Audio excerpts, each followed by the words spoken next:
Okay. All right, ladies and gentlemen, welcome to Oklahoma City. Welcome to Coach Mulkey and your squad. So we'll open it up for questions.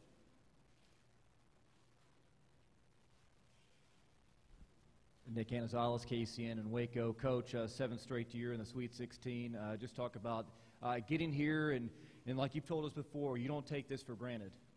Well, we're excited. There are a lot of, I wouldn't say a lot, but there are significant players that play a lot of minutes in our locker room that have never played in a Sweet 16, so they're extremely excited. The first ones that come to mind are like Christy Wallace and Dakia Cohen. They're just, this is their first Sweet 16, their first NCAA tournament, so they're excited, and they should be.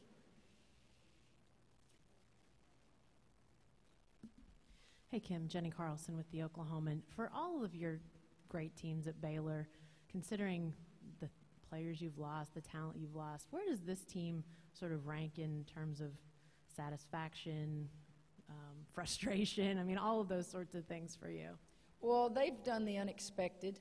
I didn't place expectations on them because I really didn't know what was fair. There were too many question marks. There were too many roles that were going to have to change. So basically, they have coached me into how good they can be. The program has expectations because we've built an elite program there the last 15 years. So you always write the word championships and tradition and all those things, but when you break it down to just how good can they be, could they win a Big 12 championship? I don't know that any of us thought they could. Could they have won it by as many games as they did? I don't think any of us thought that, but those in that locker room obviously did, and they've had a great year. We've been very fortunate to stay away from injuries, and I don't know how far they can go in this NCAA tournament, but I know that I sure like my chances because they have really done a lot this year.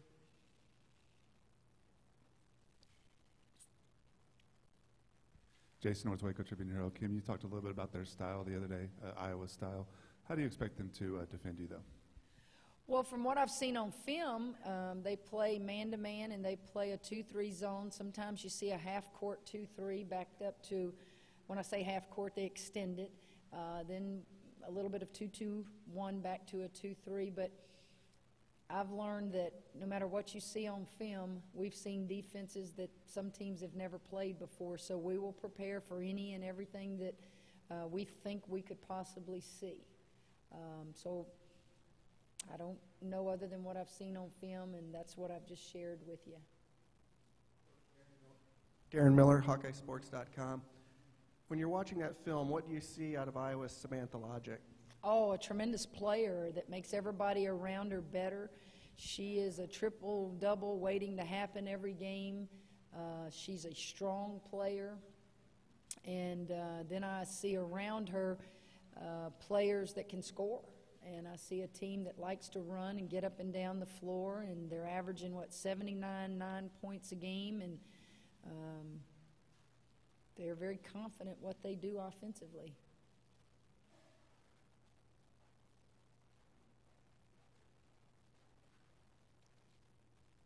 Hi, Kim. Tom Fitzgerald, San Francisco Chronicle. For those of us who haven't seen Nina Davis, how would you characterize her play, and how does she stack up against some of the great players you've had in the past? First of all, if you haven't seen her play, I'm not sure I can give you a great description. I don't know how to describe Nina. I can't tell you, watch her good-looking shot, because she's got an ugly shot. I can't tell you to watch how she blocks out, because she doesn't block out. All I can tell you is if you haven't seen her play, come to our game tomorrow, and when you leave, you will go, wow. Because she's a competitor. She guards bigger players than her. She scores on bigger players than her. She had 17 rebounds against UConn. So she's not just doing it against teams that are not very talented.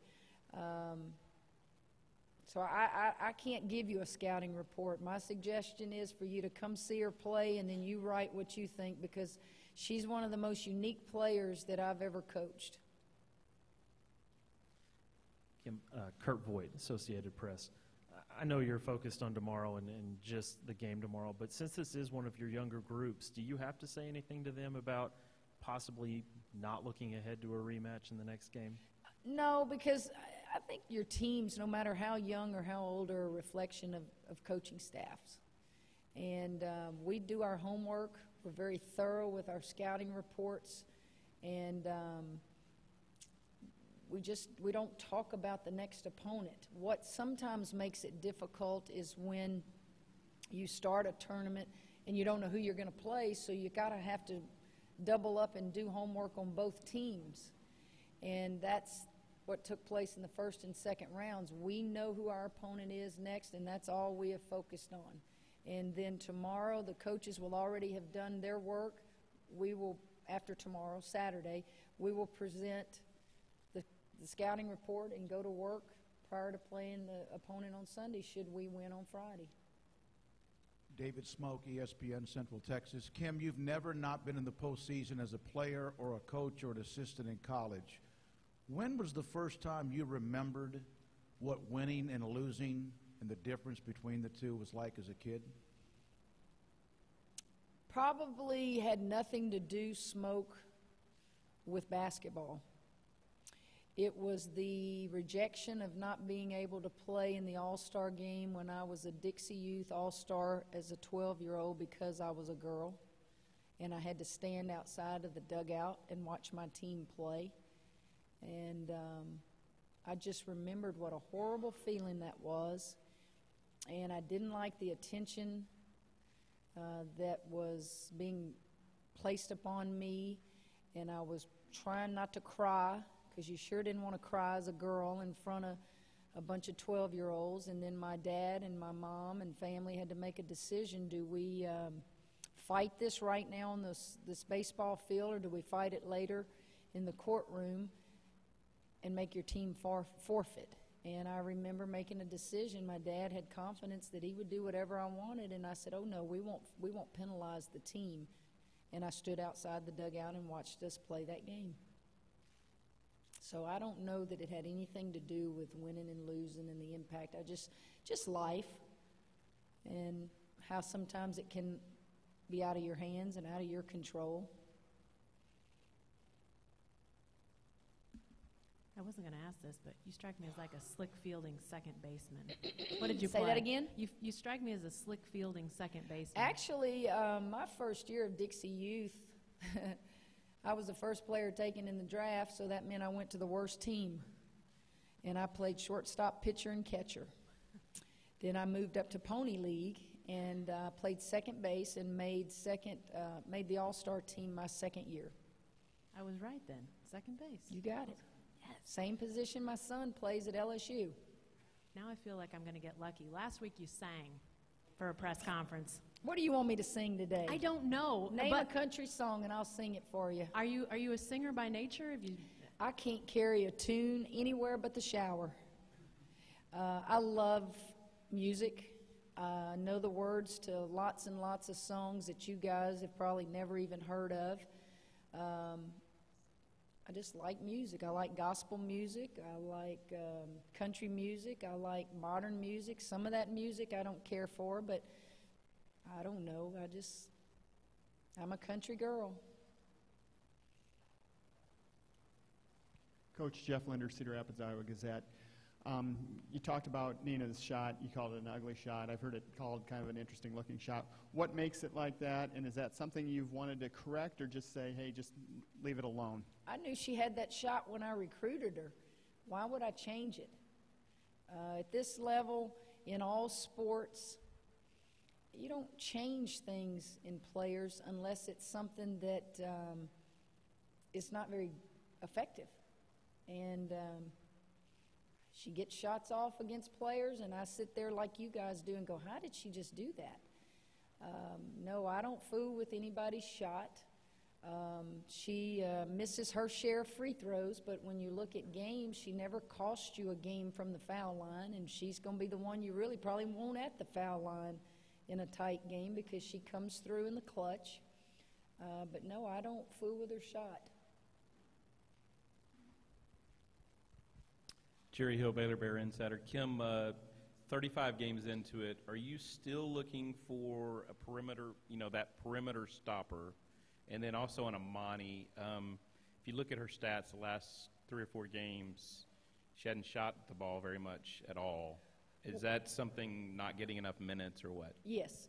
I'll answer the perimeter stopper first. I think we're getting that from several players. I think we get that from Prince because she's 6'2" on the perimeter and has length. And then sometimes we get it from Amani, Christy, and Naya. So I would say it's probably a combination of all of them. Amani can't shoot the ball sitting over on the bench by me. Christy Wallace has been on a tear of late, and Christy has subbed in for Amani, and it's probably more of that than anything. Coach, John Finneran from the South Bend Tribune. Did you have any weather-related problems getting here yesterday? Actually, we were scheduled to take off at 6:30, and we were on the runway, and we were told there was a tornado in the airport, I think, had been closed down in Oklahoma City, so we sat on the runway, and then they decided that we had to go back and refuel, so they took us back to the terminal, and fortunately we were able, when we got back to the terminal, to get off the plane, and so I can't remember how long we were in the terminal, but we didn't get to our hotel until 10 p.m. around that time last night. Coach, last year, Big 12 tournament was played here. The fans travel very well for you guys, support you wherever you guys go. 4.5 hours, the closest school that's, in proximity. What do you expect from the fans tomorrow? And I'm sure it'll almost be a home court advantage for you guys since you guys are so close to Waco. I don't know that you ever have a home court advantage when you reach this level. I think that you would assume that we would dominate the fan base because of proximity, and I hope that we will. You're in Big 12 country here, and I would hope that the Oklahoma fans would support and come out, and no matter if their team's playing or not, just be here. I like that the first and second rounds were back on the top 16 host schools' campuses. I thought it just looks better for television. The women's game is not ready for neutral sites. And I hope that we do our part because of proximity, and people will be here, and it would be something that looks really good on television. Kim, with all the winning you've experienced as a player and a coach here, everywhere, do you kind of feel like maybe that carries over, the comfort level maybe carries over to your players, your comfort level with the winning and being on this stage, just overall comfort level? I don't know if comfort is the word. I think maybe confident. I want every player that when they walk on that floor to have an inner confidence about them that we're prepared. Knowledge makes for confidence. And I told you just a minute ago that we're going to do our homework as a coaching staff, and we're going to present that knowledge to them. And so that knowledge makes them more confident when they get on that floor. And I just think the program and what we've been able to establish there for 15 years, those expectations bring a level of confidence to those players, and they don't want to disappoint the previous players. They don't want to disappoint the future players. They want to hold their own. And I think when they walk out on that court, no matter what our deficiencies are, you came to this program to continue on and be a good program, and I think that's probably a lot of it. One more question for Coach. Hey, Kim, with the Final Four in Tampa Bay this year, Oklahoma City, kind of a similar type of market. I think there's some aspirations to maybe have a women's Final Four here at some point. You've been here for tons of events over the years. What's your impression of this as a similar site to a Tampa or another place where a Final Four has been? I've never been to Tampa. I don't go to the Final Four unless we're playing in it because I'm a single mother and I always wanted to be with my children as soon as my year is over and get out in the yard and do some things. But I've never been there to be able to compare the two cities. I have been to Final Fours, and things that jump out at me are hotel spaces, not just for the teams, but for coaches, for the WBCA, for the media and all that. If you have great hotels, those tend to attract the committee to places. If you have an emphasis and an interest in women's basketball and you can sell those tickets, those tend to be places that attract Final Fours. I've had success in Oklahoma City and I've had disappointment here, but the one thing that has remained constant is that they do like and love women's basketball in this area.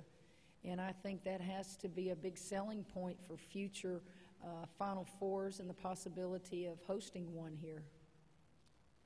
Coach, thank you very much. You're welcome. We'll have Baylor student athletes starting at 11:05.